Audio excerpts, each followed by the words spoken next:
utninga. Unigaman ya election ba tangja. Ya election ba. Ating may ba nam kappa magsonga niyo. Ating vote trangko utninga. Unigaman na simang sa kansiyan. Na may araw nagtuwe chansina danggin. Daalo ya plak na simani magsonga ni rangko. Badia candidate. Badia party.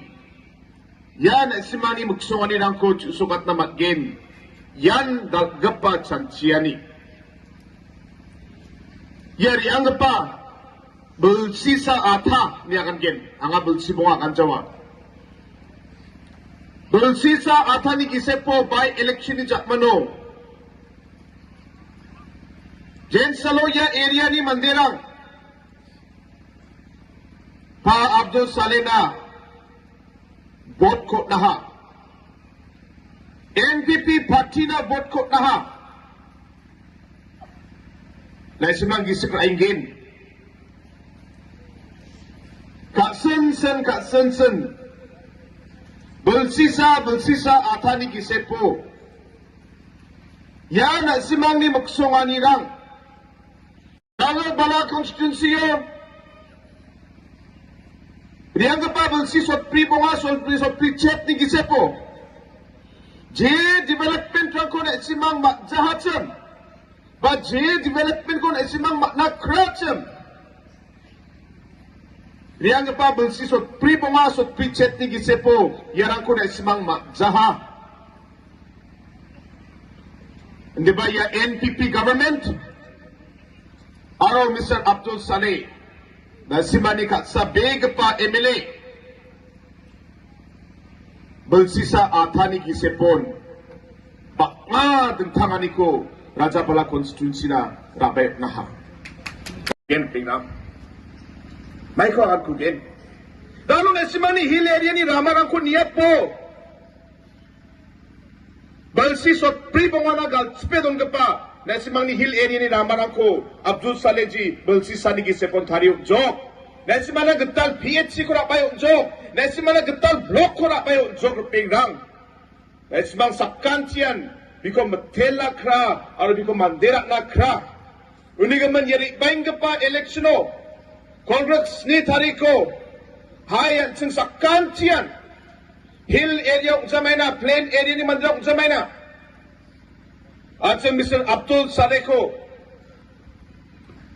mandera ni chin ko at misok na matel plan ni chin ko at misok na hayan sing bina Meghalaya state kama kon highest margin ko ni hayan sing bikot siyat na ane ang ayas sumay ni Bako na simang sakanti ko ngamot mo naska. Pena dalo tentang political party lang rin bay mang bakma lecture ang court gende na si Magbiya. Araw bisni lecture de mamang namgani na unsane. Mamang namakwa kan sawa.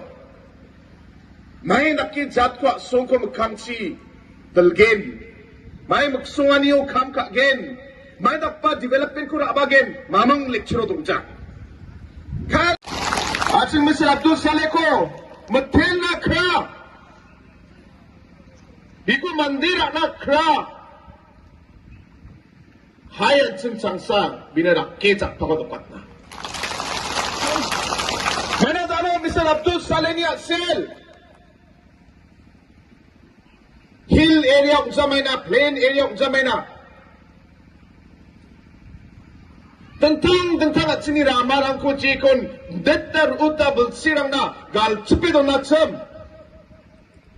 bulsisa atani kisepon yara marang ko yara bayo na haram ramo ja ang uya ana isma sakan tiba uya yan apa development ko haida bulsi chikung ba saba kam ka haida raba na jawat cham andi ba bulsi chikung ni kam ko Abdul Saleh ji biya bulsisa ataun biya takyok naha ramramok jarping na ala gisikra inga bini MLA Okmani Jakmano haida sal saba kep tung jagine ada yang sangya salsaba kep tungjaigin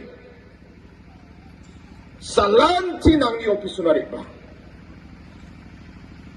ofisunari ban kot ni pocket ko jacket ko dege chain ko saldone mang pocket ni lamba छोरा list. तो मेरा ये मानना है कि जब हम सरकार चलाते हैं हम एक मकसद से पब्लिक को आगे रखकर चलाते हैं, हर चीज में पब्लिक भाग होनी चाहिए। तो सर ऑपोजिशन बोल रहा है कि अगर मुकुट संगमा होता तो मेघालय का जो कोयल माइनिंग है वो माइनिंग जो इलीगल माइनिंग भी कुछ है उसमें चला सकता था, इसीलिए आपको क्या कहना है?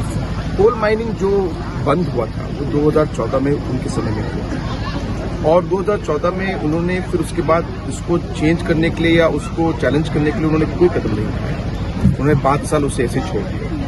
जब हमारी सरकार आई तब हम लोगों ने सुप्रीम कोर्ट में उसको चैलेंज किया और हमने बैन जो था कोल माइनिंग के ऊपर उसको हमने लिफ्ट करवाया। उसके बाद लिफ्ट करवाने के बाद सुप्रीम कोर्ट की तरफ से भी भारत सरकार की तरफ से भी अलग अलग हमें SOPs और अलग अलग प्रोसीजर्स हमें फॉलो करने पड़े।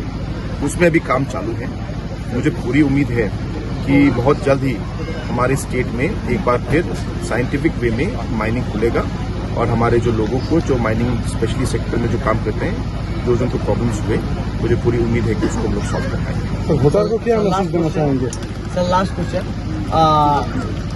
जो ऑपोजिशन है वो कह रहा है कि ठीक है थोड़ा रोड का जो कुछ डेवलपमेंट को थोड़ा कुछ किया लेकिन एजुकेशन का जो मेन डेवलपमेंट है वो किस सीएम ने ही किया है आपके? ये पिछले 5 साल में जितना काम रास्ते में हुआ है, स्कूल्स जितने थे सभी स्कूलों को आज हम लोगों ने 2500 स्कूल है हमारे यहाँ पे government LP school. In government LP schools को हम लोगों ने 2500 में से 500 के लिए हम लोगों ने नई बिल्डिंग दी है और 2000 स्कूलों के लिए हम लोगों ने रिपेयर के लिए सफिशिएंट फंड हम लोग ने भी सैंक्शन करके करोड़ों रुपए खर्च करके एक्सपेंड करके 50 से 60 करोड़ रुपए हम लोगों ने सैंक्शन किया है। उससे सारे स्कूल्स अभी धीरे धीरे रिपेयर हो रहे हैं। तो ऑपोजिशन कुछ भी बोले सारी बात सामने है और बहुत हद तक हम लोगों ने एजुकेशन डिपार्टमेंट और सेक्टर को भी आगे बढ़ाया है। सर विरोधी बोल रहे हैं कि एमपी की बीजेपी का एजेंट क्या कहें? बहुत लोग कुछ भी बोल सकते हैं पॉलिटिक्स में। आज आप देखेंगे तो इलेक्शन में बीजेपी के कॉन्टेस्ट मेरे कॉन्स्टिट्यूंसी में खुद में ही बीजेपी के उम्मीदवार हैं और उनका कॉन्टेस्ट है मेरे साथ। उसी तरह सिलसिला कॉन्स्टिट्यूंसी में भी हमारे सिटिंग एमएलए बीजेपी में गए, आज हमारे अगेंस्ट खड़े हो रहे हैं और उसी तरह टिकरी किला में भी और अलग अपने टिकरी किला में भी और और टिकरी किला में भी और अक्समगरी में भी हमारा कॉन्टेस्ट उनके साथ है, बालू में भी। तो बहुत सारी जगह में ऐसा है जहाँ पे उनके कैंडिडेट्स हैं, उनके उम्मीदवार हैं, तो कॉन्टेस्ट बिल्कुल चालू है। और अगर वो बी टीम ए टीम की बात होती तो ऐसा वो लोग कभी नहीं करते। आज अमित शाह जी खुद आ रहे हैं पार्टी वहाँ पे इलेक्शन में हमारे कंटेस्ट करने के लिए या हमारे स्टेट में और मेरे कॉन्स्टिट्यूंसी में आ रहे हैं बीजेपी कैंपेन करने के लिए। तो ये क्लियर एग्जाम्पल है कि बीजेपी अपना इलेक्शन खेल रहा है और हमारे बीच में ऐसे कुछ सर भूटान को क्या मैसेज देना चाहेंगे? सर लास्ट क्वेश्चन, जो ऑपोजिशन है वो कह रहा है कि ठीक है थोड़ा रोड का जो कुछ डेवलपमेंट को थोड़ा कुछ किया लेकिन एजुकेशन का जो मेन डेवलपमेंट है वो किस सीएम ने ही किया है आपके? ये पिछले 5 साल में जितना काम रास्ते में हुआ है वो पिछले 20 साल में नहीं हुआ। और ये अच्छी बात है कि आज ऑपोजिशन ये बात मान रही है कि हम लोगों ने रोड सेक्टर में बहुत ध्यान दिया है और जैसे मैंने कहा कि पिछले 5 सालों में जितने रोड्स बने हैं वो पिछले 20 साल में नहीं बने।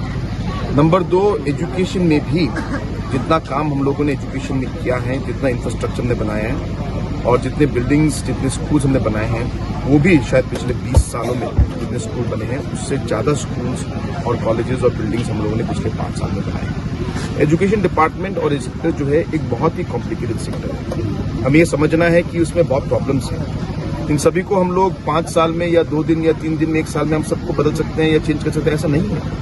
लेकिन जो पिछले 5 सालों में जो बदलाव आया है वो शायद जैसे मैंने कहा पिछले 20 साल में ही आया और धीरे धीरे आप देखेंगे कि एजुकेशन सेक्टर आगे बढ़ रही है। बहुत सारे स्कूल्स गवर्नमेंट एलपी स्कूल्स जितने थे सभी स्कूलों को आज हम लोगों ने 2500 स्कूल है हमारे यहाँ पे government LP schools. In government LP schools को हम लोगों ने 2500 में से 500 के लिए हम लोगों ने नई बिल्डिंग दी है और 2000 स्कूलों के लिए हम लोगों ने रिपेयर के लिए सफिशिएंट फंड हम लोग ने भी